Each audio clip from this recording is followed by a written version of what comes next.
Welcome to Tenor Tech, where I solve the problems you didn't even know you had. You begin by confirming basics. Check iOS is up to date and battery is above 20% so the process won't interrupt. Next, open Settings and disable Face ID for iPhone unlock so the system clears current enrollment safely. Make a quick backup to iCloud or Finder. This protects data if you end up restoring.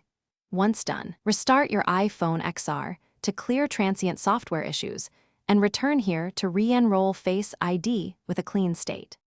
You now re-enroll Face ID step by step so the sensor learns your full facial map. Open Settings, tap Face ID and passcode, and select Reset Face ID, then set up Face ID. Hold the phone at arm's length, about 10-20 inches, and follow on-screen prompts.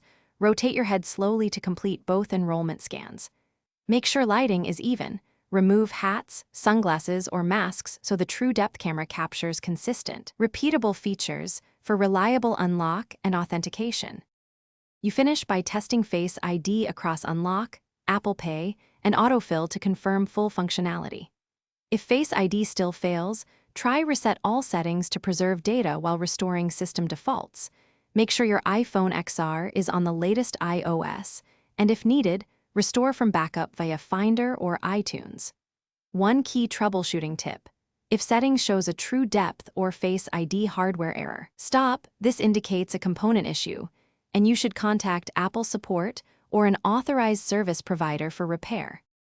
Thanks for watching. Subscribe to keep your life in tune.